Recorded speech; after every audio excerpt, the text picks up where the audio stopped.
Good morning, comic and pop culture fans. This is James from Mint Hunter Comics, and today we're going over the statue that you all voted on for the statue I should review next, the beautiful Zatanna.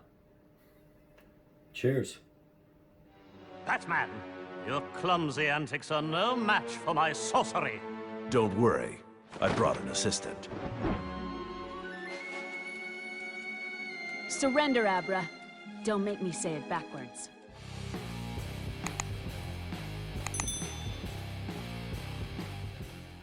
Alright, so we're going to dive in. We're going to do a full review of Zatanna. This is Sideshow's premium format. It is a 1/4 scale. And I've had this piece for a few years.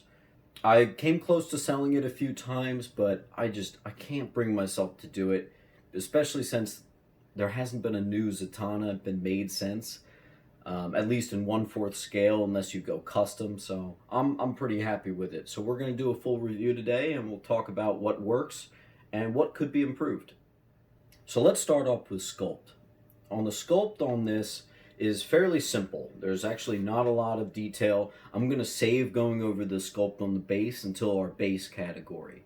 But this statue is very leg heavy, and they know it. The Sculpt on the shoes is actually very nice. It's a lot of mixed media, and it looks like it's kind of like a sort of latex that they used for the shoes, which I think looks really good. But the legs look perfect. This is some of the best legs, female legs, I think, in statues before, at the time, and since. I think it looks great. I'm really impressed with the knees. I feel like knees can be kind of a hard thing to get. And it was a risky move to do an actual fabric stocking over it, but I'm way glad that they did that rather than doing paint. It adds to the realism pretty significantly. Moving on up, she's got a little bit of a butt there. Sculpted very well, looks really great. You can see the musculature going down in like her quads, which I think looks really good. I like her little, I actually don't know what this would be called, her magician's outfit, but I think it looks really great. The white-chested fabric is actually Sculpt, and I think that was the right move over her breasts. I think that looks good. The actual belly section is fabric. Her tux, I guess you would call it, is fabric. I think her hair looks great. I think Sideshow hair has gotten a little bit better since here, but it's very good. It's pronounced. Her face sculpt is very good. No complaints there. We'll dive in more with paint.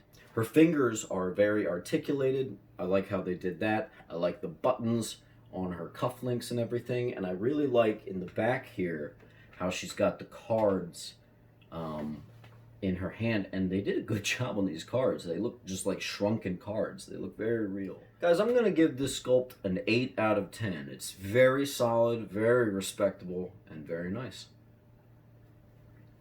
Alright guys, now we're going to go into paint, and actually I feel like this is where this statue shines. If you look at her face, I think the makeup they used under her eyes looks very good. It's blended very well.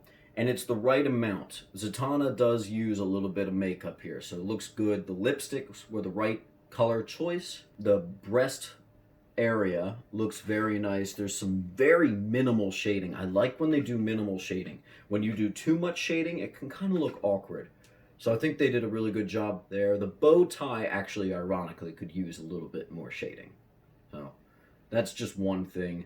The legs are kind of hidden in this fabric, but I can actually see the articulature in there, and they did a really good job, especially, like I said, around the knees. So guys, I may actually give the paint, I'm going to give the paint a very solid 9 out of 10. Alright, so for the design, we look at kind of like how it was made and what worked. It's a museum statue, which means she's basically almost getting her picture taken. Very simple. I do wish heavily that these were light up features. I normally don't care about light up features, but they look a little bit on the cheesy side, not being light up. I think that could have been better design-wise. The actual statue's design is perfect, but you should know there's a little bit of wobble. I have to be very careful when I move this because I don't want her to break and fall. That would kill me, because these currently go. They would be hard to get again. These currently go third party and eBay. I think they go for like $1,000 now. One thing I like about the design is the minimal footprint. You've probably heard me say before. I like a statue that can kind of fit into nooks and crannies. I currently have her sitting next to Swamp Thing on my display case, and she fits in right next to him, and I've always felt like those characters kind of go well together. So design has a couple issues. We're going to actually go a 6 out of 10 on design for this one. Alright, so now let's talk about the base. I already mentioned that I wish these were light up features, so we'll just kind of ignore that for now. Other than that, I think it does look good. If you got the exclusive version, you actually get a little bunny rabbit, which I kind of wish I had. I think that would add a little extra to it. At the time, I didn't get that because I thought it would take away from it. But it works. You've got the little, almost like Dr. Fate logos here. I think that works well. It's a nice shade of purple. I like the kind of ornate, almost regal movie theater type of vibe, which, remember, she's a performer, a magician.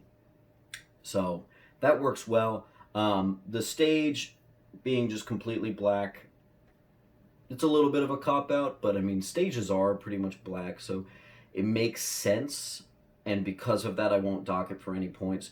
We're going to give it a 7 out of 10 for base, simply just because it's on the simple side, but it does work. It does work.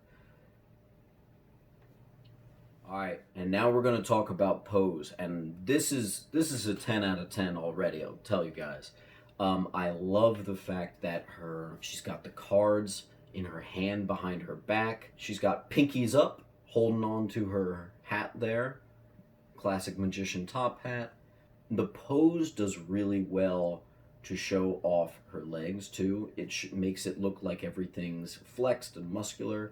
It looks very natural. It really looks like she's just struck a pose, took a step and struck a pose. Looks very good. I think they must have really done their study on, maybe they had a model in the studio when they were making it. I'm not sure, but it's a very realistic, human-like pose. I'm very impressed with this one, and they should be too.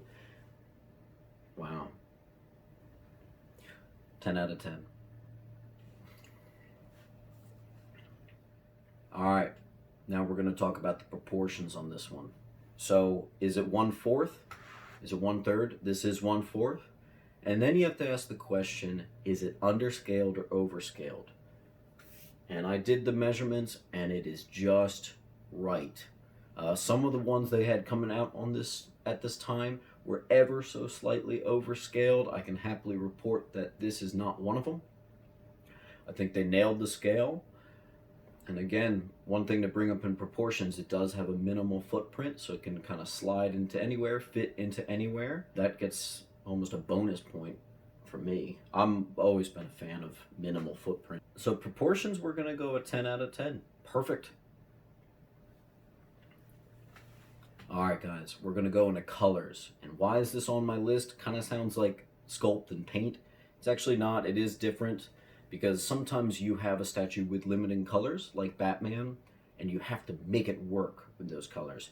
This one works a little bit better for her. You got skin tones, you got white, you got black, some grays, you got the colors they use on her eyes and her eyeshadow and lipstick, you got the colors on the base, and it presents well.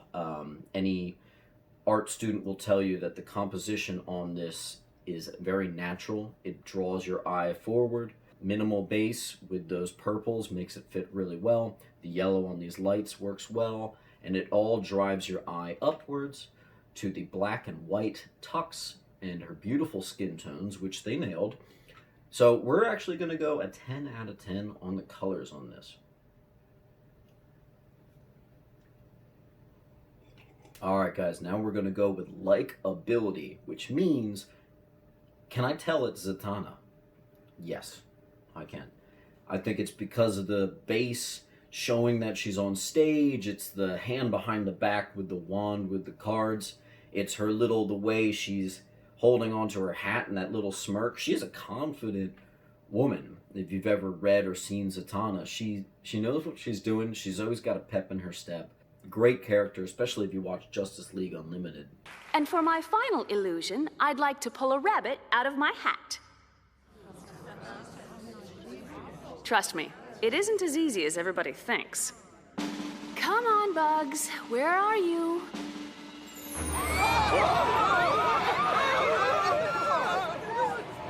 Well, you're not as furry, but you're just as cute. I really feel like Zatanna is in my collection. There's no doubt about it. And so because of that, I'm going to give her a 10 out of 10 in this category. Okay, so now we're actually going to go over coolness.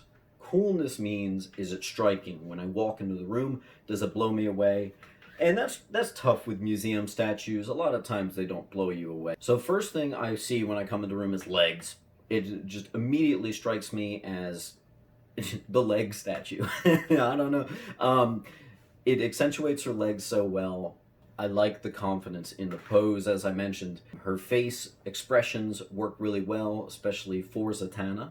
I think there's a lot of things working for it. It's no XM Hulkbuster, you know, it's no XM Ghost Rider.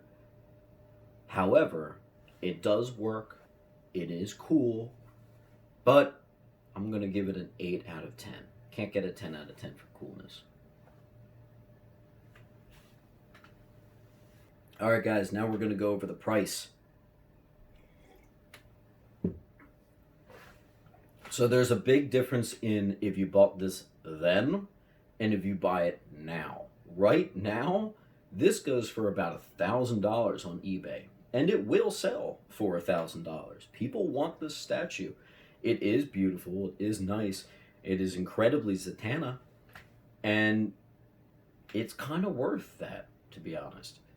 However, I paid $490, so this gets a perfect 10 out of 10 if you bought this at the time. Statues don't go for this cheap anymore. I like how some people watching this are like, that's extremely expensive. No, that's actually cheap if you're buying high-end collectibles like this. Anything under $500, it doesn't happen anymore. Especially for a nice statue, no, doesn't happen anymore. I was actually on the wait list for this item. I did not grab it immediately. They notified me that I had a couple days if I wanted to grab the collector's edition, and I immediately grabbed it. $490. One of the best decisions I've made, honestly.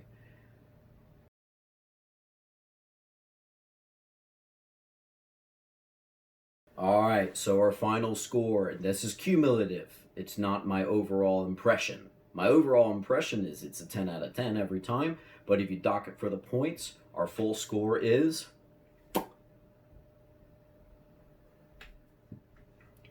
Alright, I hope you guys enjoyed the review. Again, a lot of this is my own opinion. Some people might give it a perfect 100. I think it has a couple faults, but overall, I would buy it again and again. I think it's a great statue. Go ahead and subscribe to my channel because I'm going to be doing a video about 2-3 times a week, usually Mondays and Thursdays. And you can look for more statue reviews. I got stockpiles of statues that I'll have to review for you guys. But up next, I think I'll do another voting system. You guys can vote which statue I should do. You can follow me on Instagram and Facebook. And as Zatanna would say,